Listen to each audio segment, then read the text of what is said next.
Boa noite, gente. É uma alegria para mim estar aqui. Essa é uma casa que alimenta muito a gente, é inspiração em tanta coisa, mas principalmente é um lugar de muitos amigos, né? A gente tem muito amigo aqui.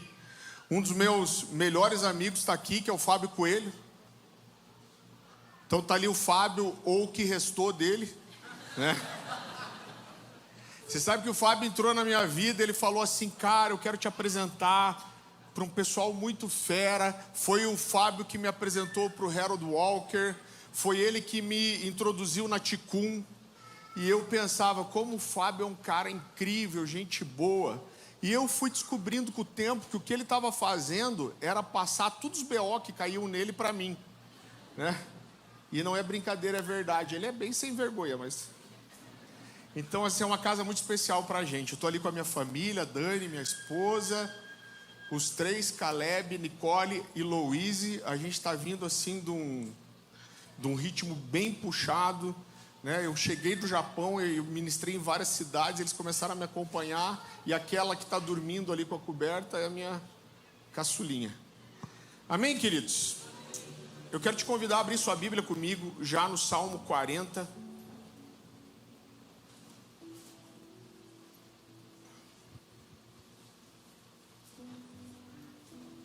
Salmo 40, a gente vai ler o versículo 1. Esse é um salmo de Davi, um salmo de gratidão e adoração. Salmo 41, e Davi começa dizendo assim: esperei com paciência no Senhor, e Ele se inclinou e ouviu o meu clamor. Queridos, existe uma necessidade inerente de todo ser humano, que é uma necessidade que todos nós temos de sermos percebidos. A verdade é que qualquer um de nós vai ter a necessidade de ser visto, ser percebido, de encontrar pessoas que estejam interessadas em nós, interessadas no que nós fazemos, no que nós pensamos. Isso é uma necessidade, uma carência de todo ser humano. Mas a gente vive um contexto hoje muito específico, onde isso é muito intensificado pelas redes sociais. Eu lembro que eu estava conversando com um rapaz lá da igreja, ele trabalha na filiada da Rede Globo, e ele, numa conversa de corredor, ele estava me dizendo: pastor, você sabe quem é a pessoa hoje no Brasil que tem o maior número de seguidores no Instagram? Eu pensava que era um jogador de futebol, alguma coisa assim. E ele falou: não, a pessoa com o maior número de seguidores hoje é a fulana de tal, que eu não tinha ideia de quem era, que ganhou o último Big Brother Brasil. Ele falou: cara, olha que loucura, que quase do dia para a noite, porque essa pessoa tem uma visibilidade, uma exposição muito grande, ela acaba se tornando uma das maiores influenciadoras da nação. E é tão interessante que o impacto disso, ele é tão grande na sociedade. Um dos sinais para mim mais fortes é que as nossas crianças, eu vi que tem muita criança aqui na igreja, então, né, a gente tem muitos pais e mães, mas você já percebeu que os nossos filhos, eles não querem mais ser bombeiro, policial, astronauta? O que as crianças querem ser normalmente hoje? YouTubers. Então a Louise tem 10 hoje, mas com 4 anos ela já pegava o celular de lado e falava: aí, galerinha do YouTube Kids, clica no sininho, deixa um like. Não é assim? E o que é mais forte é que muitas vezes, para que a pessoa alcance esse lugar de destaque, se torne um influenciador, ela não precisa de nenhum grande feito, ela não precisa de uma inteligência acima da média, nem um caráter surpreendente, nem habilidades admiráveis. Muitas vezes a única coisa que essa pessoa precisa é uma coisa chamada visibilidade. Ela precisa ser vista. Então alguém que consegue desenvolver, né, um lifestyle, um estilo de vida que chama a atenção das pessoas, ela acaba ganhando esse espaço, e às vezes um estilo de vida que nem verdadeiro é. Mas o personagem principal dessa mensagem que eu quero compartilhar com você nessa noite, ele segue um caminho completamente diferente. O personagem principal dessa mensagem, ele não tinha nenhuma visibilidade, ele não desenvolvia nenhuma tarefa incrível, ele não tinha ninguém interessado no seu estilo de vida, e os únicos seguidores que ele tinha eram um monte de animalzinho peludo, incapaz de tecer qualquer comentário positivo, ou aplauso, ou like. Mas mesmo assim, quando a gente olha para a vida dessa pessoa, a gente vai perceber um dos principais personagens das Escrituras. A vida dessa pessoa é tão importante que o Antigo Testamento dedica 66 capítulos para contar a história dessa pessoa. Mesmo ela sendo um personagem do Antigo Testamento, o Novo Testamento vai citar essa pessoa pelo menos 50 vezes. E quando a gente olha para a vida dela, a gente vai ver por trás da sua história um herói, um profeta, um poeta, um sacerdote, um guerreiro, o maior rei que Israel teve e talvez um dos maiores adoradores das Escrituras. A vida dessa pessoa tem inspirado canções, poemas, filmes, livros. Um dos maiores artistas da história, que é Michelangelo, dedicou uma estátua de quase 4 metros de altura para representar quem essa pessoa foi. E eu lembro que alguns anos atrás eu fui pregar em alguns lugares na Europa e eu tive a oportunidade de ir no Museu do Louvre, em Paris, que era um dos lugares que eu mais queria conhecer na vida. E eu não sei se você já teve a oportunidade de ir lá, mas é um lugar incrível. E se eu não me engano, a estatística é essa. É tão grande o lugar que eles dizem que se uma pessoa fosse fixar os olhos 15 segundos em cada peça, você levaria 3 dias e 3 noites para ver todas as peças que existem no museu. Então, quando eu fui, eu tinha um dia só, mesmo sendo um dos primeiros a chegar, um dos últimos a sair. Você não consegue ver tudo, você tem que escolher os setores que você quer ver. E eu lembro que no começo da tarde eu separei para ver um dos setores que eu mais tinha interesse, que eram os setores das pinturas mais famosas, principalmente as pinturas europeias.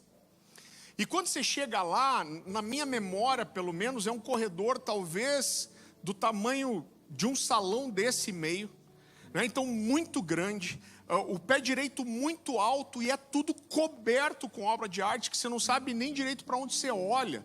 Aqueles quadros incríveis que foram pintados há séculos, né? Coisa que você só vê na internet, nos livros de história, nos filmes. Então você fica naquilo que você não sabe nem direito para onde você olha. Mas no meio de tudo aquilo, de repente eu vi um bolo de pessoas no meio do corredor e tinha uma movimentação, apesar de eu não conseguir ver o que estava ali, eu percebia que era uma coisa muito especial, porque apesar de terem pessoas de vários idiomas ali, você percebia que tinha ali alguma coisa muito interessante, porque você ouvia as mesmas expressões, uau, uou, e eu falei, ali tem alguma coisa importante. E quando eu me aproximei, eu descobri que o que estava ali era um quadro de 1500, de uma artista chamada Danielle de Valterra, retratando Davi cortando a cabeça de Golias. E esse quadro é muito forte, porque Golias está caído de bruço, Davi está com o joelho nas costas dele, e ele está segurando Golias pelo cabelo, né? Então a perfeição daquela obra, o cabelo passando entre os dedos, e ele está com a espada levantada para cortar a sua cabeça. E ela fez, na verdade, 2 quadros, então fica um de costas para o outro, e você dá um 360 e você consegue ver a mesma imagem em perspectiva do outro lado. E a verdade é que não tem como você passar por ali sem que essa obra de arte chame a sua atenção. Agora, quando a gente olha para a formação desse personagem, dessa pessoa, a gente vai perceber que Davi, ele seguiu um caminho completamente diferente. E a formação de Davi não teve nenhuma exposição, nenhuma visibilidade, não havia nada em Davi que atraísse a atenção das pessoas. Davi era o filho caçula de uma família de 8 irmãos.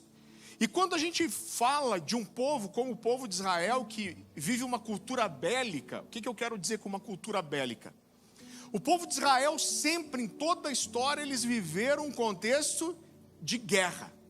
A gente estava em Israel ali em junho, julho, o Fábio estava junto, Douglas, Val, a Jaque, a gente estava ali com vários amigos.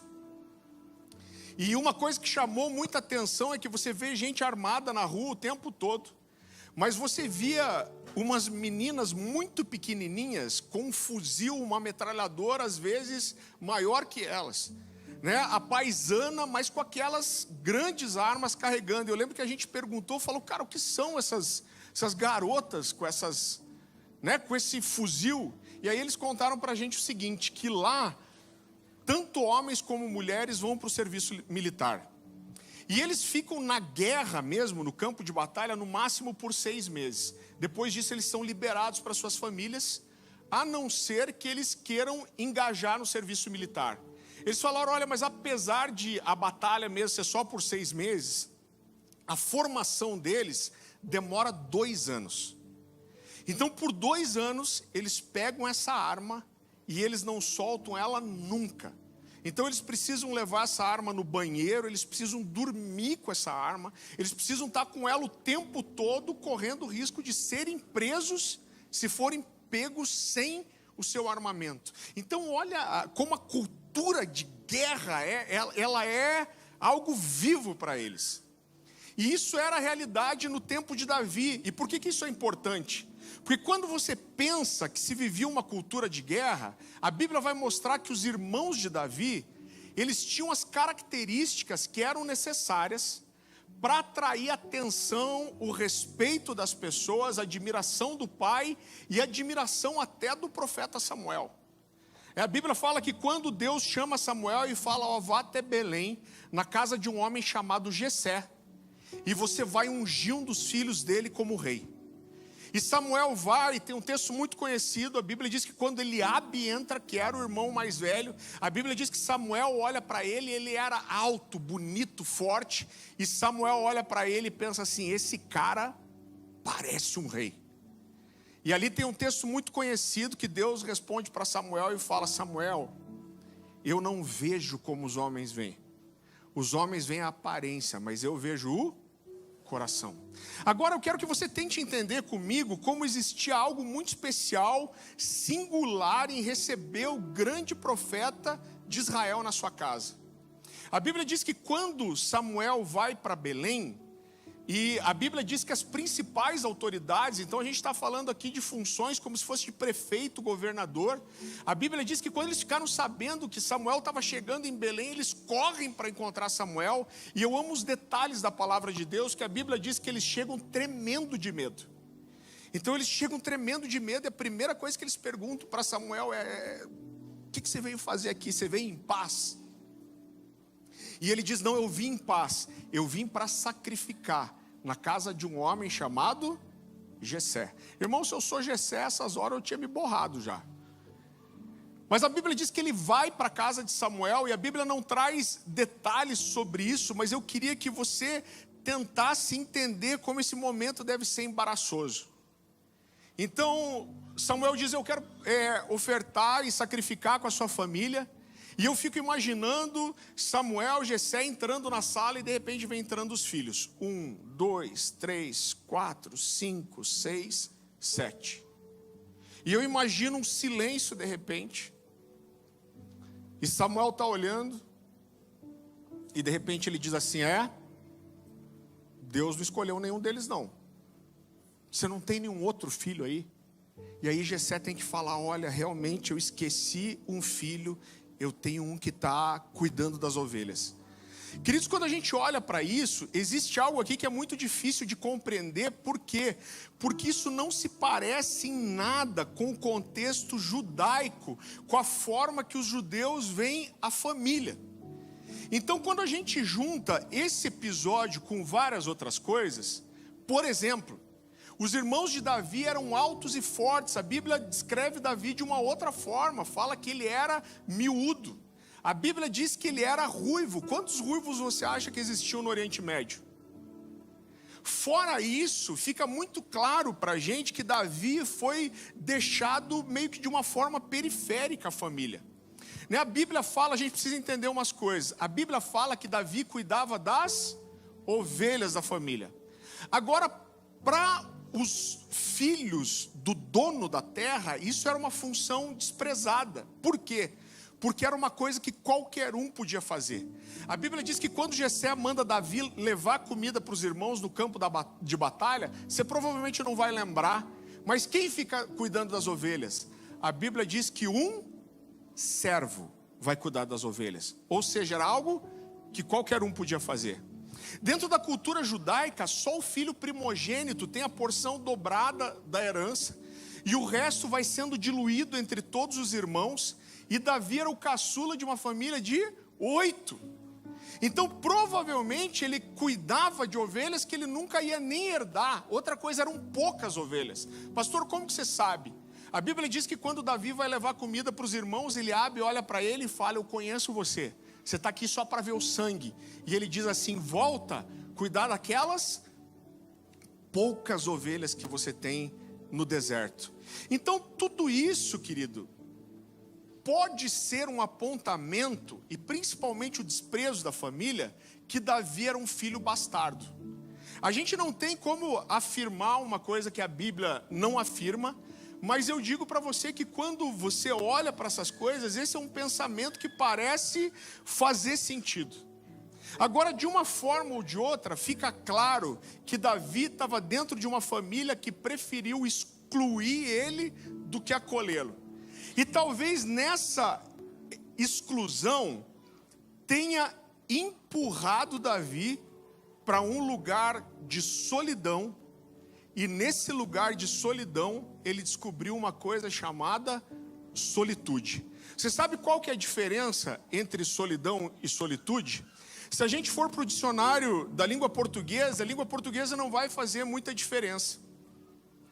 Mas um teólogo alemão chamado Paul Tillich, ele faz uma observação muito interessante, uma diferenciação muito interessante. Paul Tillich diz assim, ele diz que a solidão fala da dor de estar sozinho, mas a solitude fala da glória de estar sozinho. Então Davi talvez encontrou esse lugar de solitude, talvez Davi fosse só diferente dos irmãos. Agora, independente disso, a verdade é que de uma forma ou de outra, Davi acabou encontrando esse lugar aonde os seus ouvidos estavam longe do ruído de outras pessoas. Davi descobriu esse lugar onde havia espaço suficiente para que ele aprendesse a desenvolver pensamentos profundos, inspiração para compor canções, poemas, aonde não tinha concorrência para os seus ouvidos, aonde havia espaço suficiente para que Davi aprendesse a ouvir quem fala ao coração. Então Davi encontrou o lugar secreto. Irmão, quando eu olho para algumas coisas, na forma que Deus escolheu para formar esse homem, me deixa um pouco chocado, porque vamos entender quem é Davi. Chega em um momento da história que Deus decide levantar um cara que vai mudar a história de Israel e a história do mundo. Chega um momento que Deus fala assim, é o momento de levantar alguém que vai mudar a história de Israel. Esse cara vai ser a maior referência de rei. Ele vai ser tão incrível nisso, que ele vai ser uma figura profética do meu filho. Quando meu filho vier como Messias, ele vai ser chamado de filho de Davi, ou filho de quem viria. Ele vai, inclusive quando meu filho reinar, as pessoas vão dizer, ele está estendendo e tornando perpétuo o trono de Davi. Esse cara vai mudar o entendimento sobre adoração, ele vai trazer uma grande transformação, ele vai mudar a história de Israel, e aí a Bíblia diz que Deus encontra Davi. E a autoestima de Davi estava em alta, porque Davi parafraseia Deus falando de si mesmo, e Davi diz assim: os olhos do Senhor estão por toda a terra, procurando aqueles cujo coração é totalmente dele. E depois Davi também parafraseia Deus falando dele mesmo, e ele diz assim: encontrei Davi, e com o meu santo óleo ungi. Então Deus escolheu esse cara e fala assim: agora eu preciso formar esse rei e esse adorador. E como Deus escolhe formar esse cara? Enfiando ele num pasto com um punhado de ovelhas, por dias e dias, meses e meses, anos e anos. Provavelmente essa aqui ia ser a última forma que eu ia pensar em formar alguém.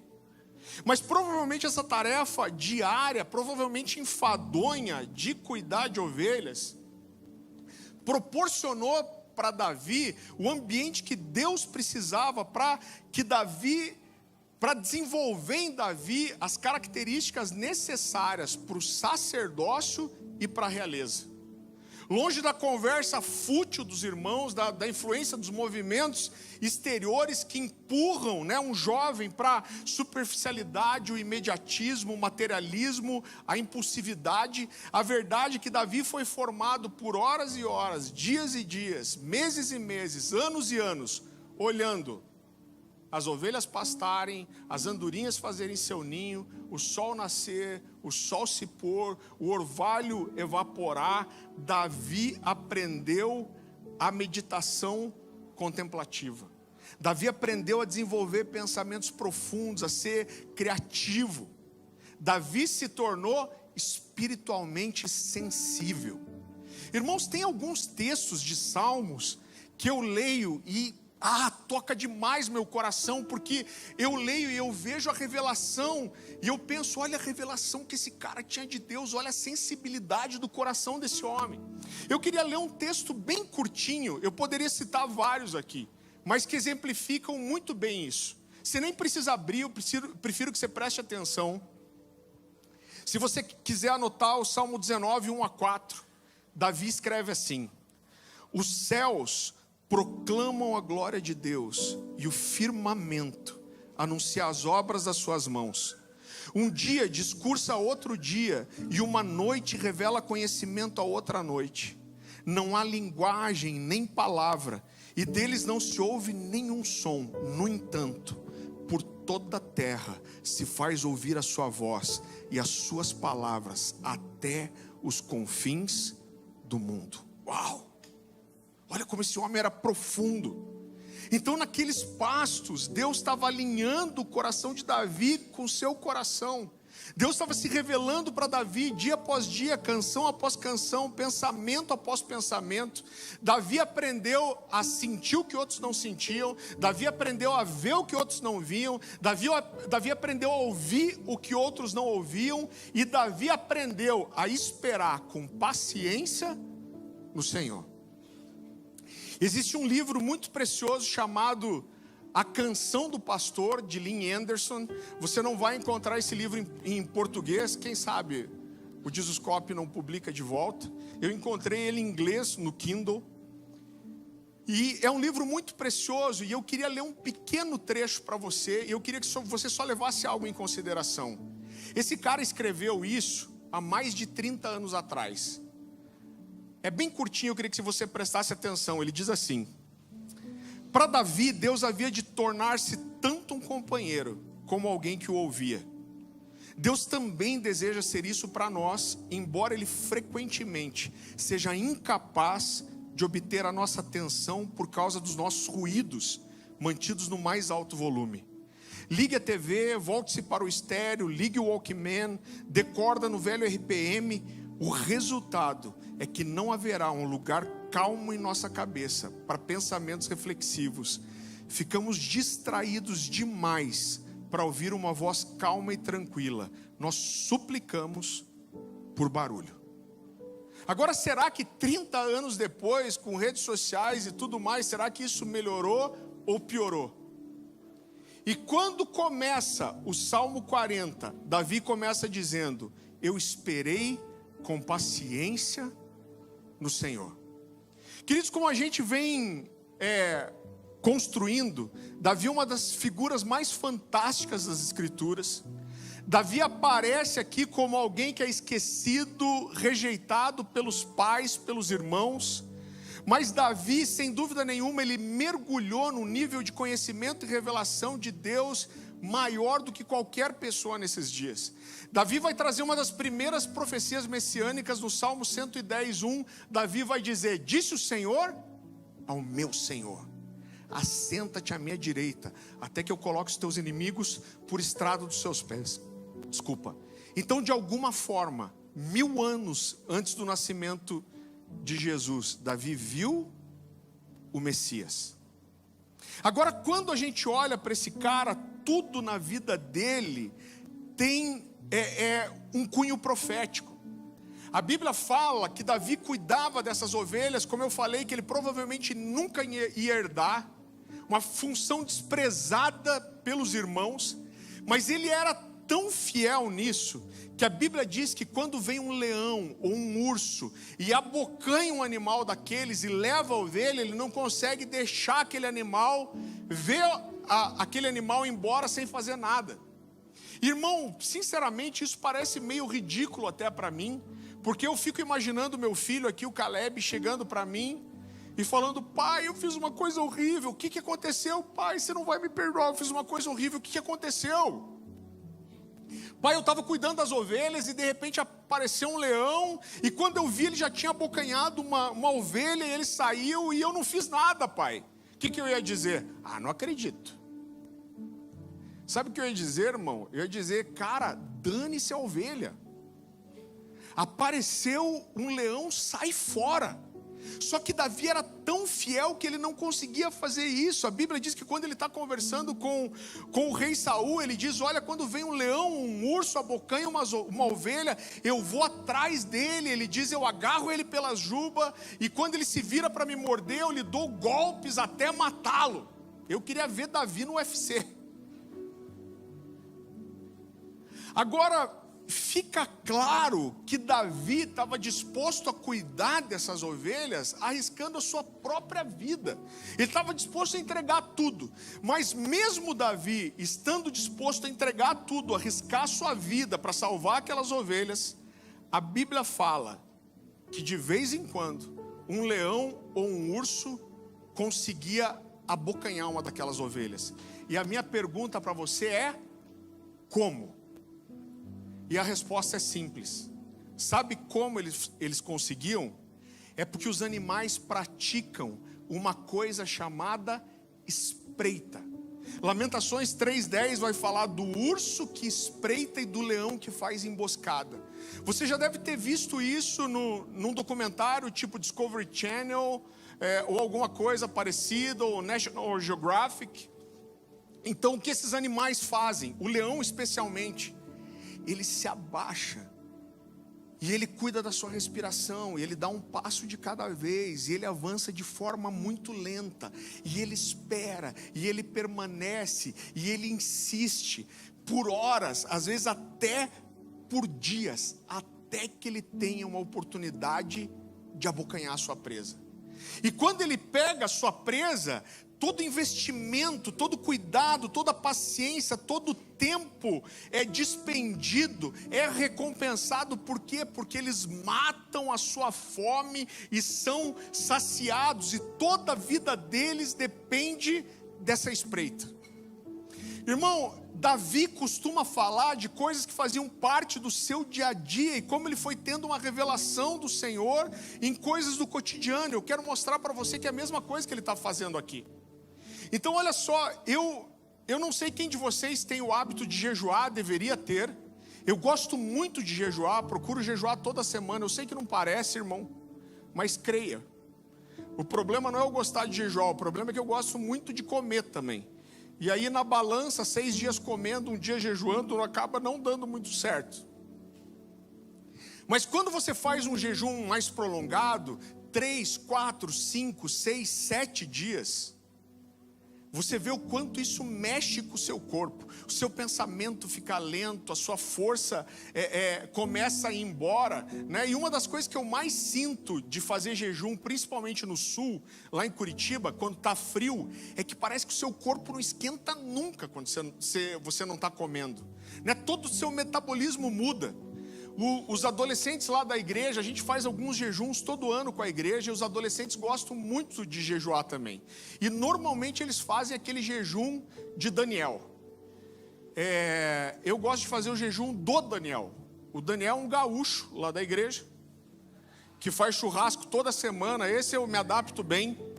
Agora, jejum é uma coisa muito pessoal, porque eu vou ser sincero com você. O jejum de Daniel, a única coisa que consegue gerar em mim é ódio. Né? Por quê? Porque eu não sinto que eu estou jejuando, porque você está comendo legumes, está botando alguma coisa para dentro, então eu não sinto que eu estou jejuando. Por outro lado, não tenho prazer nenhum em comer, porque, irmão, vamos falar a verdade, né? Como diz aquele versículo apócrifo, se salada fosse bom, tinha rodízio, né, gente? Então, para mim não funciona. Mas os adolescentes gostam muito, e é muito engraçado, que todo ano é a mesma coisa. Então eles entram no período de jejum, 21 dias de jejum. Aí você vai na igreja no primeiro dia, eles estão até com o peitinho estufado assim, porque eles estão se sentindo mais espiritual já. Fala, pastor, nós estamos entrando aí num jejum de Daniel de 21 dias e vai ser poderoso. Nós estamos até orando para aparecer uns endemoniados aí na igreja, para nós botar a mão na cabeça. Esse é o primeiro dia. No segundo dia eles já estão assim, ó. Nem mexer a boca para orar eles mexem, só estão orando em pensamento. No terceiro dia, eles já estão com aquele olhar de santo católico assim, né? Aquela cabeça de lado, olhar para nada. E aí quando você faz um jejum prolongado, não sei se você já teve a experiência, mas quando você come, parece que até a bochecha cora de volta. Né? Você sente, parece que a vida voltar em você. Você fala, meu Deus, de repente parece que eu consegui voltar a pensar com clareza. Então é disso que Davi está falando. Esses animais, eles ficam ali à espreita. Por quê? Porque a vida deles depende daquilo. E quando Davi fala, eu esperei com paciência no Senhor, Davi está dizendo isso. Ele está dizendo, olha, eu esperei, eu persisti, eu insisti, até que eu pudesse pegá-lo. E querido, tudo na vida cristã fala de uma construção contínua. Agora, infelizmente, muitas vezes a gente tem se tornado uma geração que não sabe construir quase nada a longo prazo. Agora, tudo na vida cristã é assim. Você já percebeu que a própria ceia fala disso? Então, quando Paulo vai falar da ceia, ele vai dizer, olha, todas as vezes que vocês comerem do pão e beberem do cálice, vocês anunciam a morte do Senhor até que Ele venha. Então o que Paulo está dizendo é o seguinte, ele está dizendo, olha, vocês vão fazer isso, vez após vez, ceia após ceia, pão após pão, cálice após cálice, e vocês vão permanecer fazendo, e vão fazer de volta, e vão fazer outra vez até que Ele venha. Agora, muitas vezes nós temos sido uma geração que não sabe construir, que não sabe esperar nada, tudo tem que ser automático, instantâneo. Você já percebeu que se alguém te manda um link, você clica e demora 10 segundos para carregar, você fala que está com defeito e vai para outra coisa. Por quê? Porque tudo tem que ser na hora. É muito difícil porque as pessoas vêm para a igreja hoje e elas não querem normalmente uma palavra que vai trazer uma instrução de cumprimento de princípio que ela precisa aplicar na vida dela para a longo ou médio prazo ter uma transformação de vida. Ela quer uma oração que resolva a vida dela. Então o cara está destruindo o casamento dele há 15 anos. Aí ele chega aqui no final de culto e ele fala assim, pastor, o diabo está se levantando contra o meu casamento. Ora aí, quebra toda a maldição, e ele quer voltar para casa e quer que esteja tudo resolvido. Eu lembro quantas vezes isso aconteceu, as pessoas jovens principalmente, chegar para mim e falar assim, pastor, ora por mim, fala para Deus dar essa transferência de conhecimento bíblico e revelação. Eu falo, vou orar nada. Eu falo, tua Bíblia, a vida inteira enfiando a cara na Bíblia, estudando, e aí você quer uma transferência? Eu falei, se Deus te transferir, eu vou ficar com raiva. Vai estudar sem vergonha. Não, mas as pessoas, elas querem as coisas automáticas. Irmão, eu sei que seria cômico se não fosse trágico.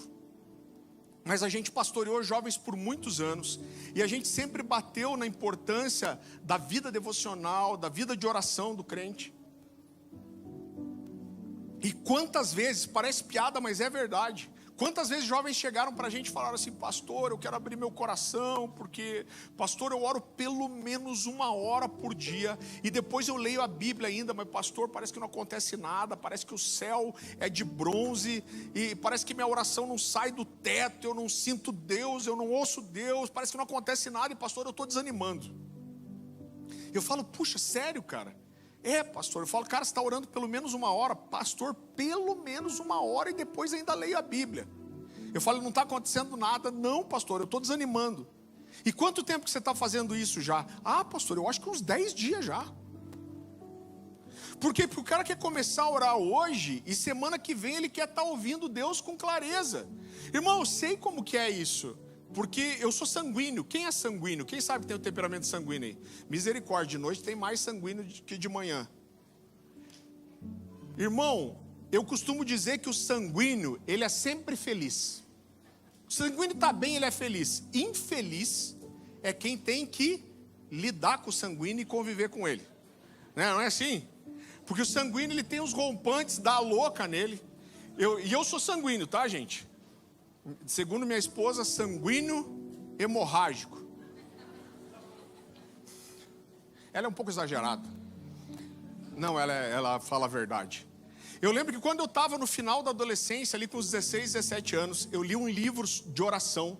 Foi o livro que mudou minha história. O livro de um cara chamado Larry Lee. O nome desse livro é Nem Uma Hora. Alguém já leu esse livro aqui? Barroco, alguém mais? Aqui, cara, é incrível esse livro.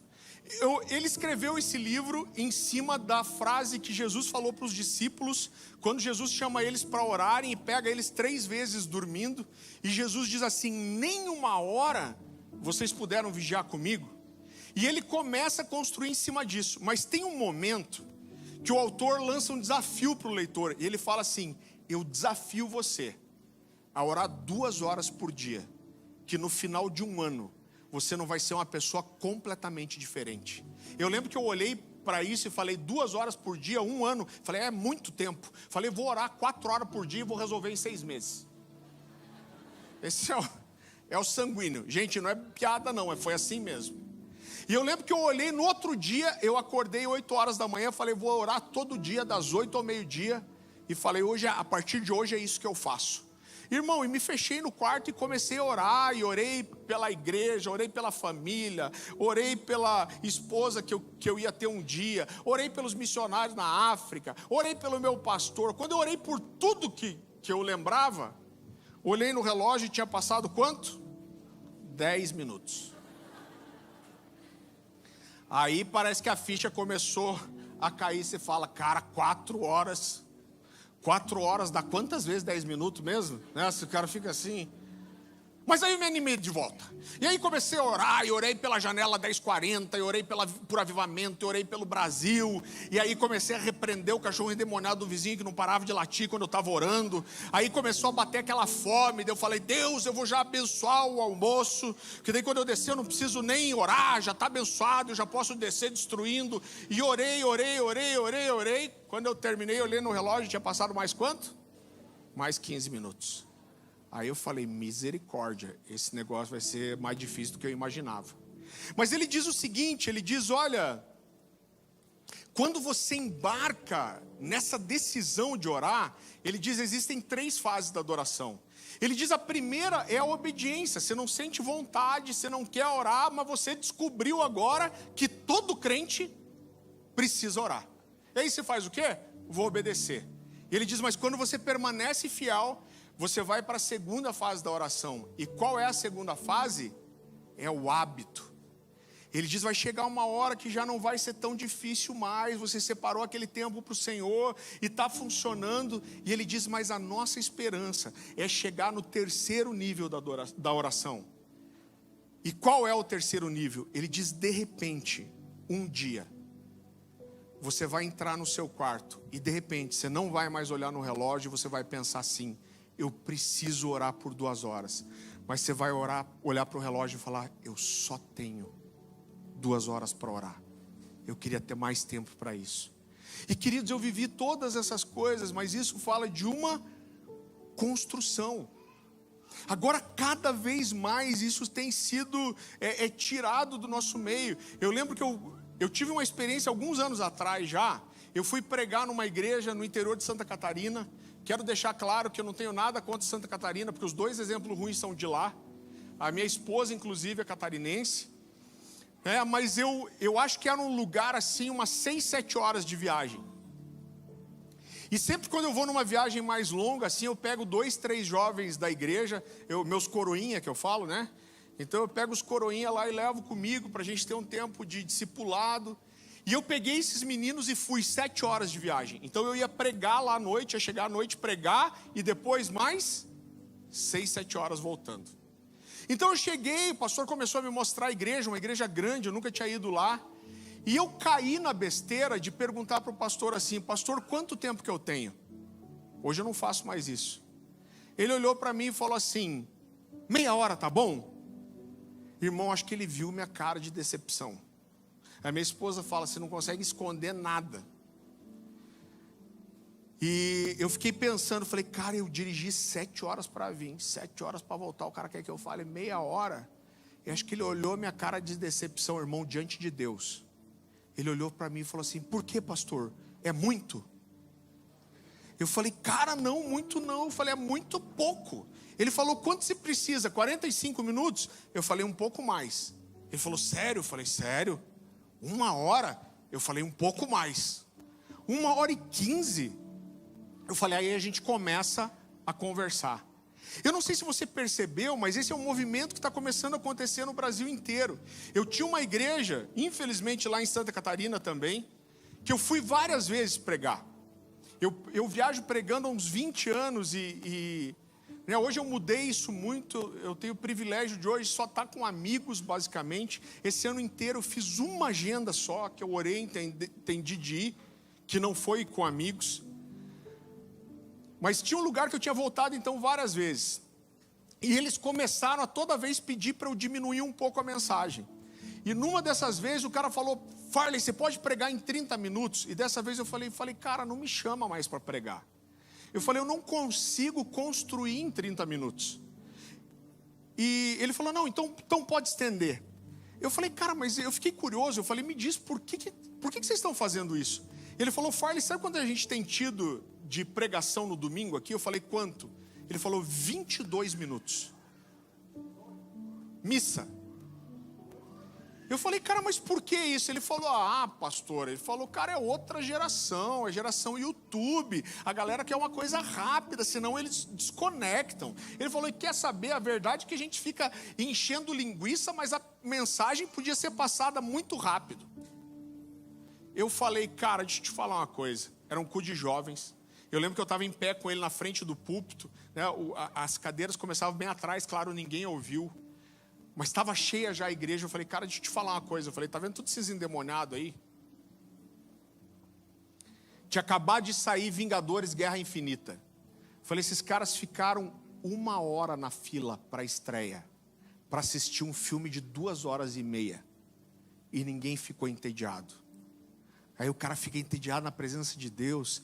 Eu falei: cara, eu não sirvo para cuidar de gente assim. Eu estava conversando um tempo atrás com um casal de pastores, amigos. E ela passou um tempo nos Estados Unidos e ela falou: Farley, você vai lá naquelas igrejas maravilhosas, aquela estrutura incrível. Ela falou: e começa a adoração, é uma explosão. Uah!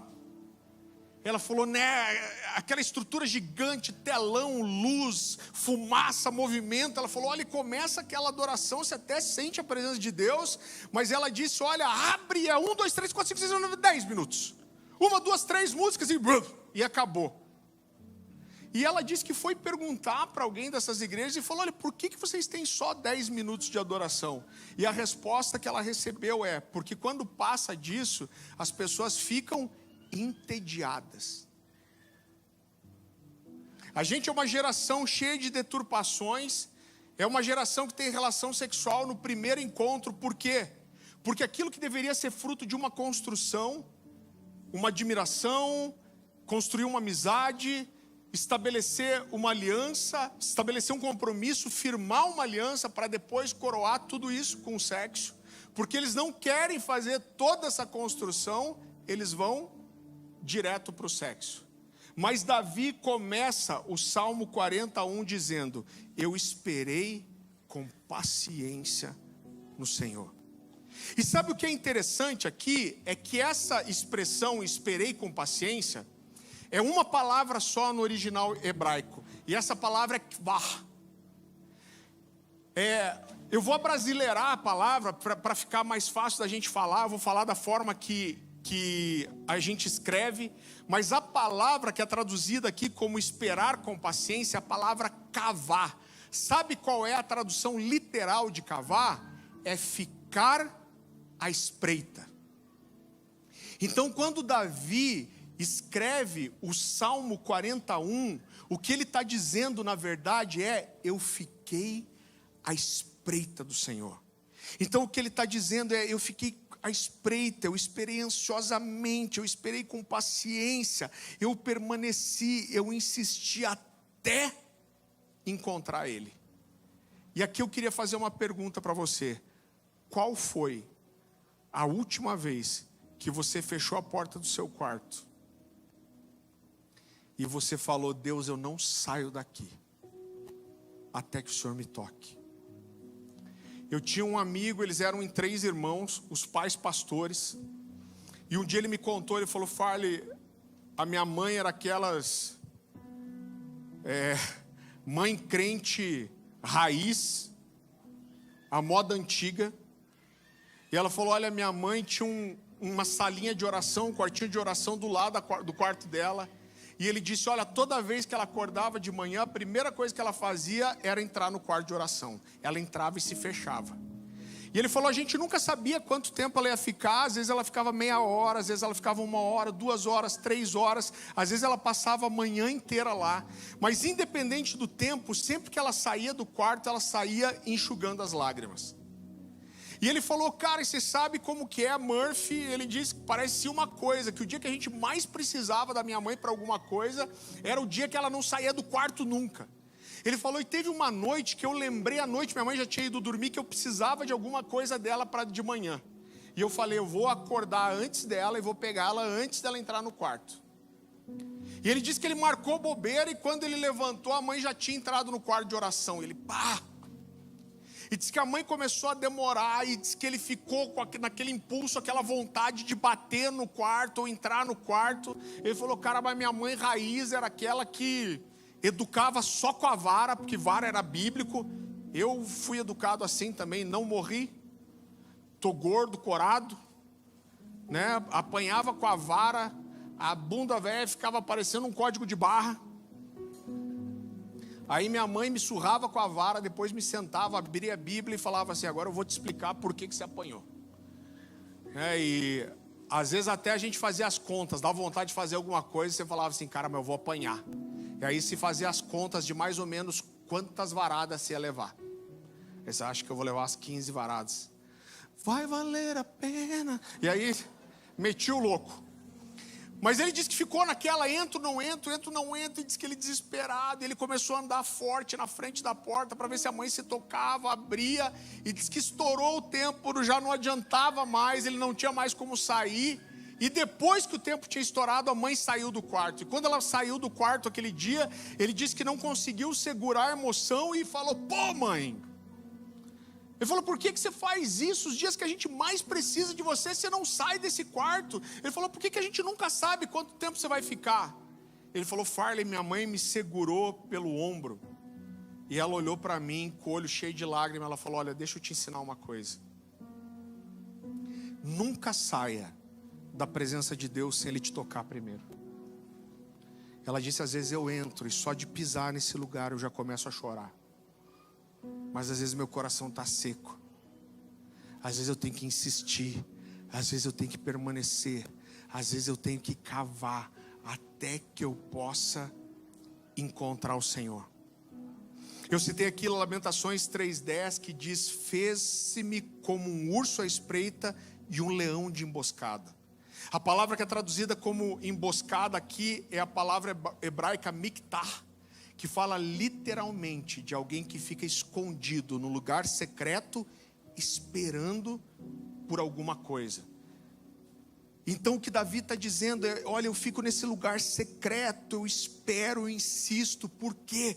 Porque existe uma fome dentro de mim que me consome. E essa fome, ela me motiva a esperar, a desejar. Por quê? Porque toda a minha vida depende disso. Eu não tenho alternativa, porque essa fome me consome. Eu preciso esperar até que Ele venha.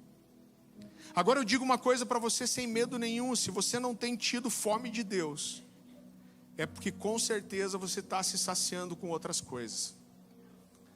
Agora o que eu quero começar a te mostrar aqui é que o que Davi está fazendo no Salmo 40 é justamente falar dessa construção de relacionamento e revelação. Você nem precisa ler de volta, mas Davi começa dizendo assim: esperei, ou fiquei à espreita do Senhor, esperei com paciência pelo Senhor. Mas não acaba aí. Aí Davi diz assim: e ele se inclinou e ouviu o meu clamor. Irmão, não sei você, mas esse texto rasga meu coração. Eu fico imaginando Deus em toda a sua soberania, aquele que é o Criador do céu e da terra, aquele que é eterno, aquele que sustenta todas as coisas pela palavra do seu poder, aquele que é completo em si mesmo, aquele que não precisa de ninguém. Eu fico imaginando Deus, depois da espera de Davi, em toda a sua glória e majestade. Essa espera de Davi faz o Senhor se inclinar para ouvi-lo. O que Davi está tentando ensinar para a gente? Que existe uma resposta. Queridos, no final dos anos 90 e começo dos anos 2000, eu não sei quem viveu esse tempo, eu e o Fábio, a gente ama ficar conversando sobre esse tempo. E a gente teve um grande despertamento no Brasil. Não foi um avivamento, mas foi um despertamento muito intenso. E a verdade é que esses anos, para mim, a fase mais intensa foi de 98 a 2006. Esses anos mudaram a história do Brasil. A gente sabia muito bem o que era louvar, mas a gente não sabia nada de adoração. Pastor, qual que é a diferença? Louvar fala de você cantar ou falar algo de alguém, mas adorar fala de você fazer isso para alguém. Então, de repente, vários ministérios pelo Brasil, muitos deles que não se conheciam, começaram a se levantar cantando canções espontâneas, ficar às vezes 20 minutos, 1 hora, 40 minutos cantando a mesma coisa, falando de canções que falavam de uma paixão extravagante, de adoração extravagante, de paixão pelo Senhor. E a verdade é que essas pessoas chacoalharam o Brasil. Provavelmente as pessoas hoje que você mais admira, os ministérios que você mais admira, foram levantados e despertados nesses dias, como é o meu caso e o do Fábio aqui, e da minha esposa Dani também. Então, eu posso citar alguns nomes, né? Eu acho que o cara que foi assim, o representante mais forte do despertamento que aconteceu naqueles dias, foi um cara chamado David Keelan. Mas eu posso falar de outros ministérios, o Antônio Cirilo e o Santa Geração. O Fábio viu uma foto dele essa semana com a Nívia e o Judson. Cara, são a cara desse tempo. Eu olhei a foto e falei, caraca, lacrou. Então essas pessoas marcaram, Gregório McNutt. Então essas pessoas chacoalharam a nação. E eu e a Dani, a gente teve a oportunidade de viver muito essa época. E queridos, existem algumas coisas que aconteceram naquele tempo que a gente não vê mais. As conferências Paixão, Fogo e Glória, que era a conferência do David, aconteciam lá em Curitiba todo ano. A gente sempre trabalhava. Irmão, não estou exagerando. Começava na quinta-feira à noite, 8 horas da noite. Você chegava lá às 6 horas da tarde. Não tinha um som mecânico, não tinha ninguém tocando, as pessoas às vezes estavam ainda colocando andaime para instalar a caixa de som, mas já tinha gente rolando no chão e chorando. As pessoas iam 1, 2 horas antes, e você chegava, antes de começar qualquer coisa, já tinha um ambiente de clamor, de choro, de desespero, de gente sendo batizada no Espírito. Naquele ambiente a gente via manifestações, gente ser curada, dente de ouro, irmão, tudo quanto é coisa que você possa imaginar. E uma das coisas que me marcou muito nesse tempo, é que você sentia muitas vezes quando o ambiente mudava e a presença de Deus vinha de uma forma densa. E quando isso acontecia, era a gente caindo, era a gente sendo batizado no Espírito Santo, era a gente sendo curada, virava aquele balaio de gato, né? A gente gosta de dizer lá em Curitiba que a gente faz tudo certinho no culto, mas a expectativa é que Deus venha e favele tudo. Porque quando Deus move, fica feio.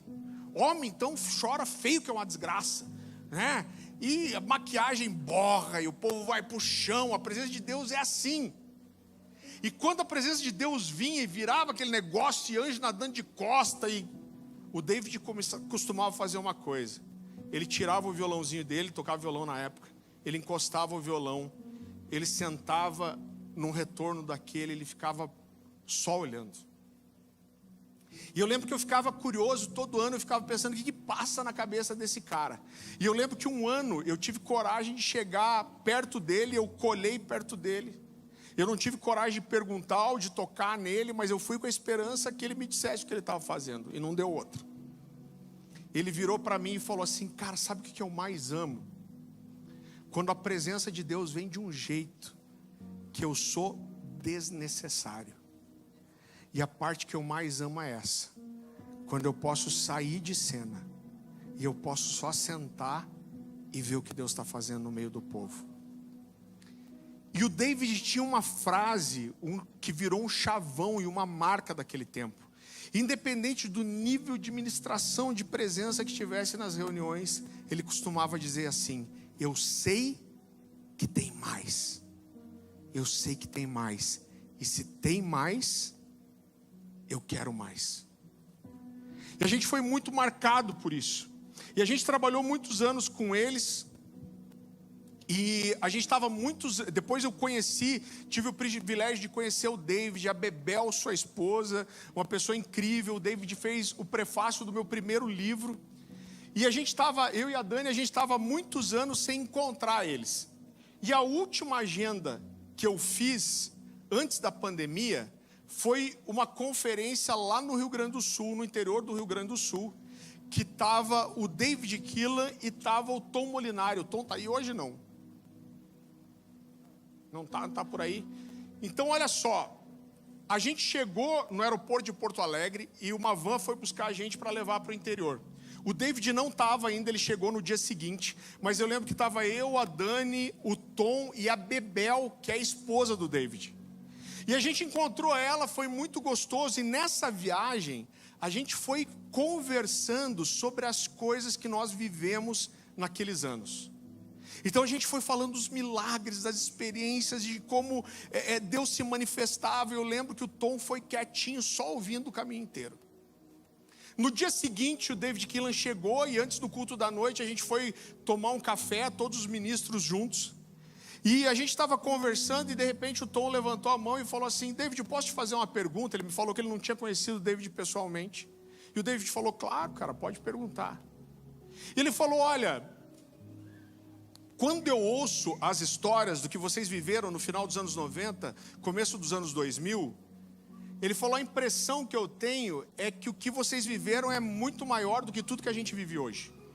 Ele falou: a gente tem vivido coisas incríveis, mas quando eu ouço essas histórias, eu tenho a impressão que vocês viveram coisas muito maiores. Ele falou: olha, quando eu ouvi as primeiras histórias, eu achei que era nostalgia e exagero. Mas você começa a ouvir 1, 2, 3, 5, 10 pessoas contarem as mesmas histórias, você fala: aconteceu alguma coisa lá. E ele falou assim: David, você ministrava nessa época, e você ministra hoje também. Qual para você é a diferença? Eu lembro que eu pensei: nossa, essa eu quero ver como que ele vai sair. E o David olhou para ele e falou assim: olha, Tom, a gente tem vivido coisas especiais ainda. Ele falou: mas a impressão que eu tenho é que a diferença é que existia uma fome de Deus, um desespero nas pessoas que eu não tenho visto hoje. Ele falou: as pessoas não iam para as conferências para ver o David Keelan tocando uma música específica ou para ver a banda, mas as pessoas ouviam falar que aonde a gente estava, Deus vinha. E as pessoas iam na expectativa de experimentar um pouco da glória de Deus. E ele falou: olha, para mim é essa a diferença. Queridos, continuando, eu quero te mostrar a continuidade dessa construção que Davi está ensinando. Eu já vou amarrar tudo isso, você vai entender. Davi começa dizendo: eu esperei com paciência no Senhor, mas em um momento ele se inclinou e ouviu o meu clamor. Mas não acaba aí também. Eu quero que você vá comigo agora para o Salmo 40, no versículo 6. Olha o que Davi fala no versículo 6. Salmo 40, versículo 6. Davi diz assim: sacrifícios e ofertas não quiseste. E aí ele diz: abriste os meus ouvidos, holocaustos e ofertas pelo pecado não queres.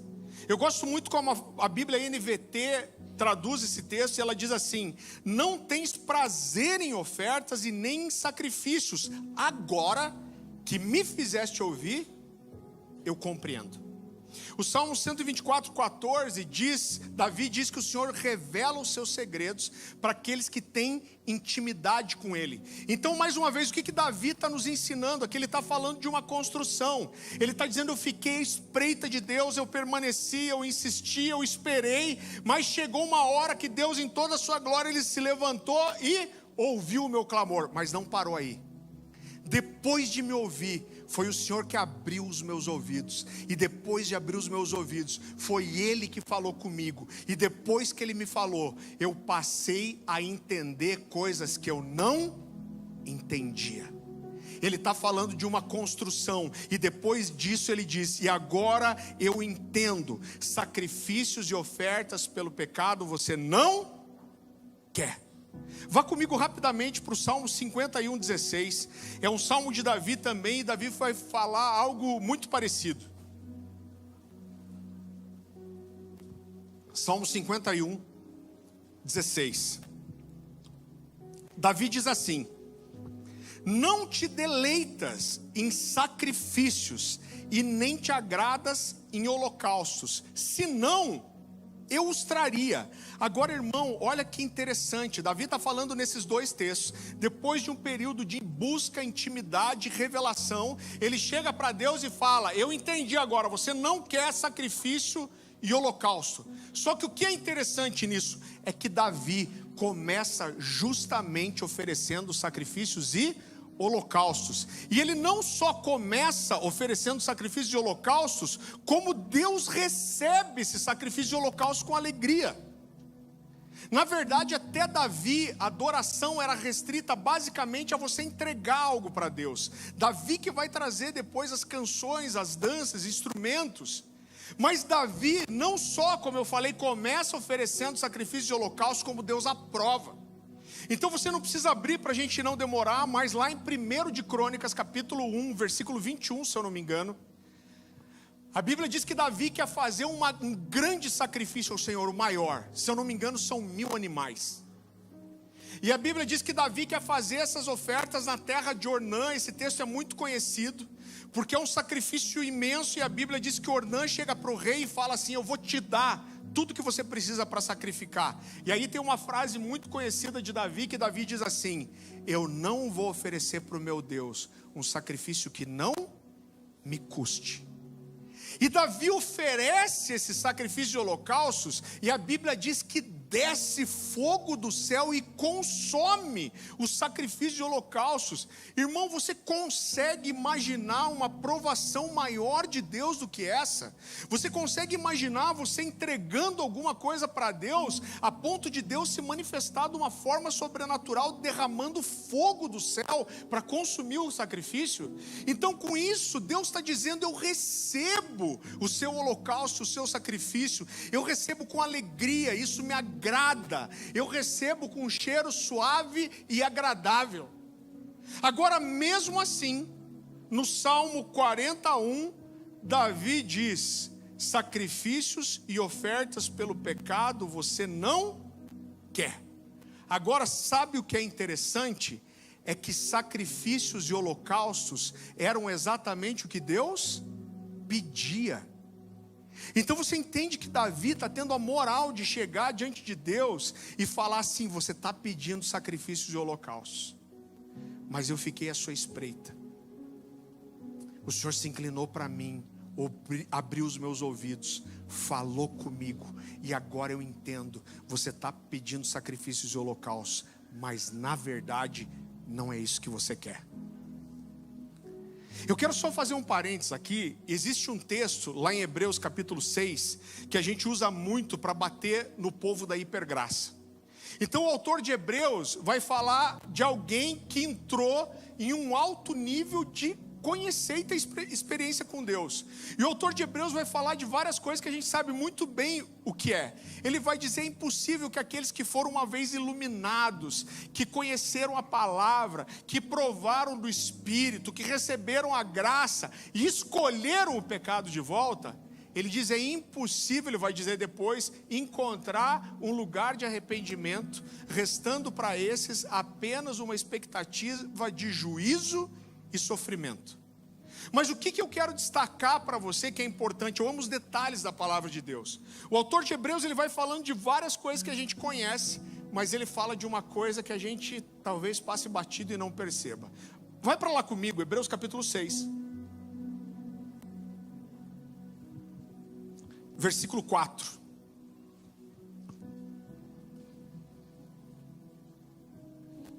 Hebreus capítulo 6, versículo 4. Ele diz assim: é impossível, pois, que aqueles que uma vez foram iluminados, a gente sabe o que é isso, fala de ver a verdade, e provaram o dom celestial. Do que ele está falando? De receber a graça. Se tornaram participantes do Espírito Santo, a gente sabe o que é isso. Provaram a boa palavra de Deus, a gente sabe o que é isso. Mas depois ele diz assim: e experimentaram os poderes de um mundo vindouro, ou de um mundo que ainda está por vir. Você entende que o que Davi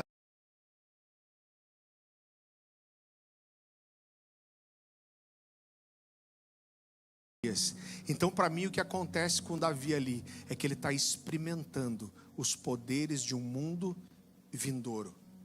E se o autor de Hebreus fala isso, para mim isso significa que existem pessoas que estão experimentando os poderes de um mundo que ainda está por vir.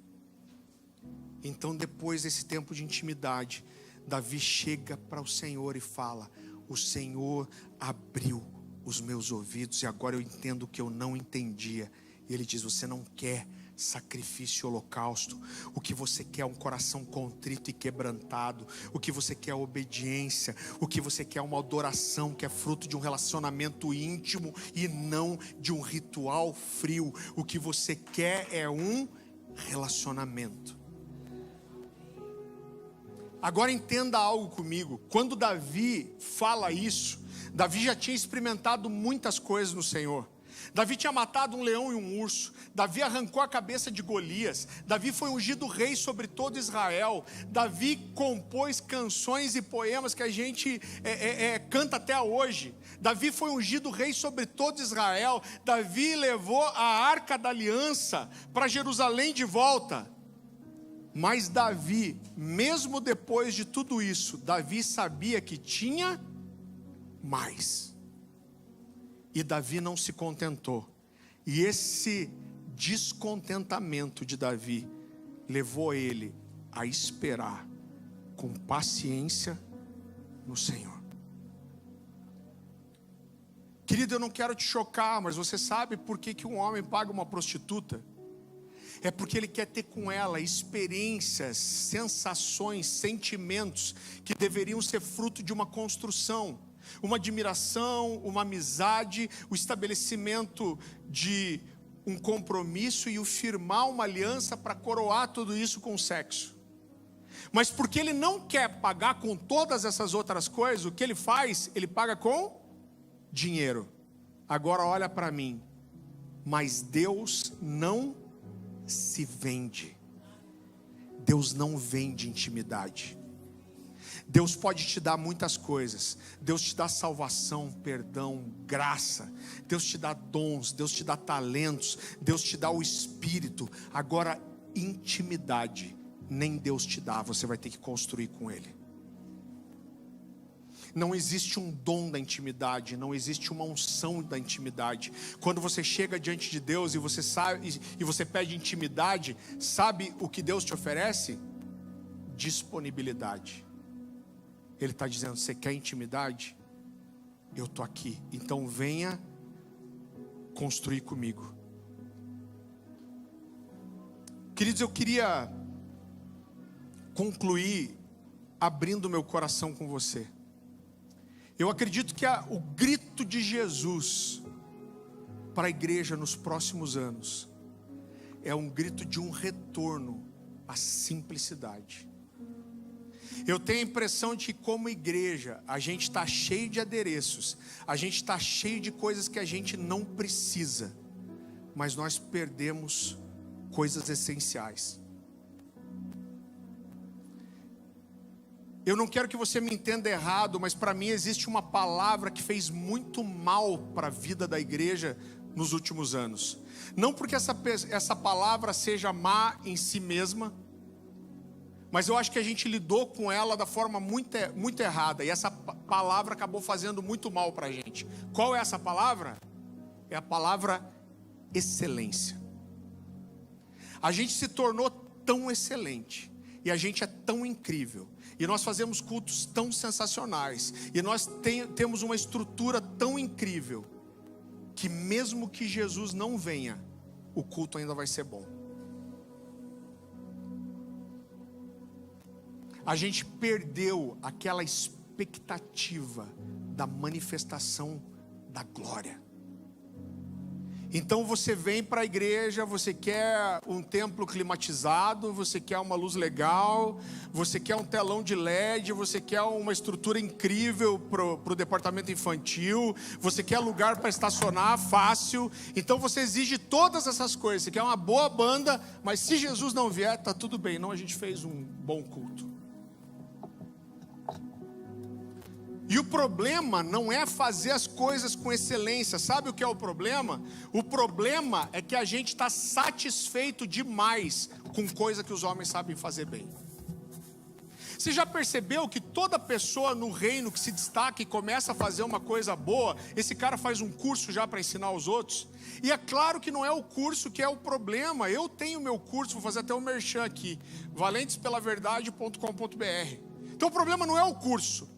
Mas o problema é que a gente está satisfeito demais com coisas que os homens sabem fazer bem. E nós estamos satisfeitos com coisas bem feitas, mesmo que Jesus não venha. E eu acho que a primeira coisa que a gente tem que entender para repensar isso é o que é excelência para Deus, gente. Será que a gente está fazendo excelência para Deus ou para os homens? Você consegue imaginar Jesus descendo num culto nosso, ele vem a paisana. E aí de repente ele chega no final do culto para a liderança e fala assim: gente, olha, eu estou muito tocado sou Jesus, tá? Estou muito tocado e quebrantado com a excelência de vocês. Desde que eu cheguei ali já tinha alguém uniformizado para me dar um lugar para estacionar. Aí tinha uma placa de bem-vindo, perguntaram se era a minha primeira vez na igreja, eu ganhei um café no café. E olha, o departamento infantil é melhor do que o do shopping, do que o parquinho do shopping. E aí a banda foi muito boa, eu fui tocado com tudo isso. Agora o que me tocou mesmo pela excelência foi o telão de LED. Vocês estão de parabéns. Irmão, sabe o que é excelência para Jesus? A Bíblia fala que Jesus foi jantar na casa de um fariseu, e uma mulher leviana, pecadora, soube que Jesus ia para lá. Ela corre para lá, e quando ela encontra Jesus, a Bíblia diz que ela começa a lavar seus pés com lágrimas e enxugar com os cabelos. O fariseu arisco olha para aquela cena e ele pensa assim: se esse homem fosse de Deus mesmo, e se ele fosse profeta, ele saberia quem é a mulher que está lavando os pés dele e o que ela faz. Jesus ouve o pensamento e o coração desse homem, e ele olha para ele e fala assim: olha, eu cheguei na sua casa e você não me deu água para lavar os pés, mas ela está lavando os meus pés com lágrimas. Eu cheguei na sua casa e você não ungiu a minha cabeça com óleo, mas ela quebrou um vaso de perfume nos meus pés. Eu cheguei na sua casa e você não me deu um beijo no rosto com ósculo santo, mas ela não para de beijar os meus pés desde que eu cheguei. E o que Jesus está dizendo é que o que aquela mulher fez, enquanto a Bíblia for lida na história, aquela mulher vai ser lembrada como exemplo de excelência. Sabe o que é excelência para Jesus? É pisar numa casa onde existem corações sedentos e desesperados.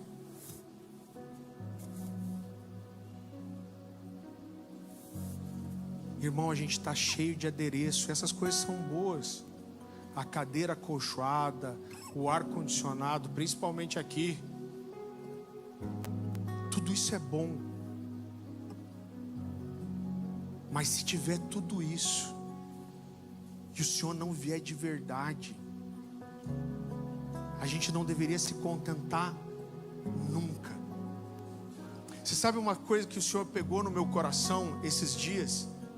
Eu tive um afastamento de 2 anos mais ou menos ali, dos 13 para 14 até os 15 para 16. Eu comecei a trabalhar o dia inteiro, estudar à noite. Eu tive um esfriamento espiritual.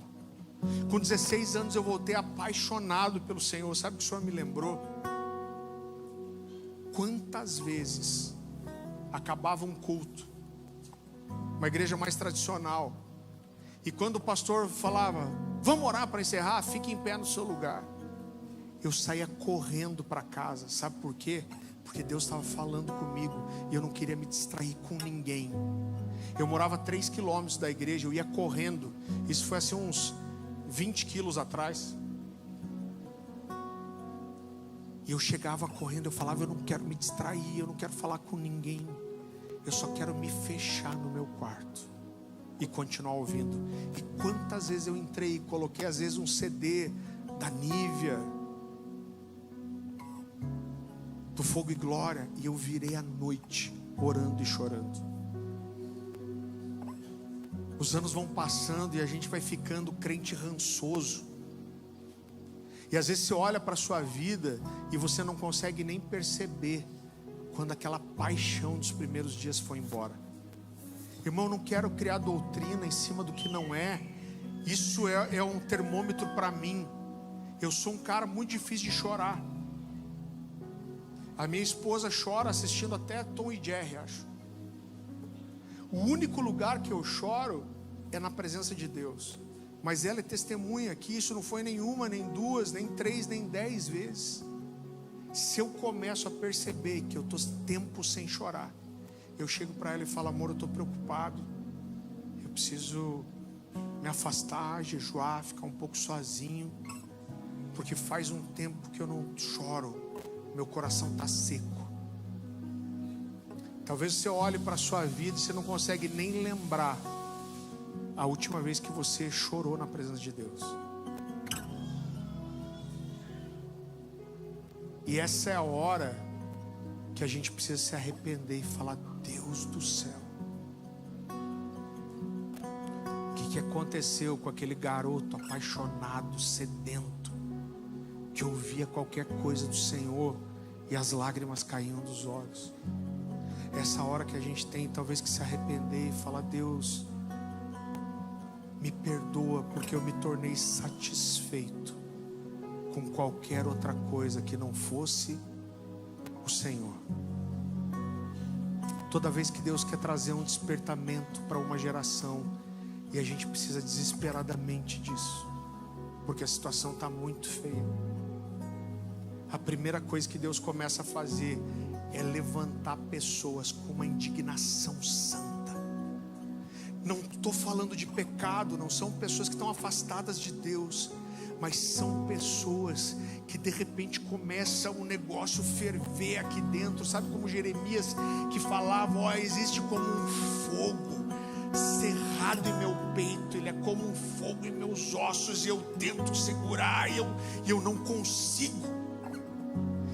Deus começa a despertar pessoas que ficam com uma indignação, e elas começam a dizer, Deus, eu não aguento mais essa vida medíocre, eu não aguento mais bater cartão no culto, eu preciso ter experiências com o Senhor, eu preciso te conhecer mais, eu preciso que o Senhor me jogue no chão de volta, eu preciso que o Senhor me leve às lágrimas outra vez. E eu creio de todo o coração que esse é um movimento que Deus está começando a fazer no nosso meio. Há 20 anos eu prego viajando, e eu prego em muitos lugares por anos. E uma coisa que eu tenho visto nos últimos 2 anos, e tem enchido o meu coração de esperança, é que eu tenho começado a ver a fome das pessoas aumentarem. Eu tenho visto uma resposta diferente em lugares que eu passei várias vezes. E o meu clamor, irmãos, é que o Senhor comece a derramar essa fome, esse desespero no nosso meio. Que a gente volte a esse lugar de paixão. Uma das características mais marcantes desse tempo é que nós tínhamos muitas canções falando de paixão. E hoje parece até esquisito falar de estar apaixonado pelo Senhor. O meu clamor é que a gente encontre essa paixão de volta, essa fome, essa sede. Eu queria terminar isso de uma forma muito simples. Eu queria que você trouxesse a memória que você esqueceu.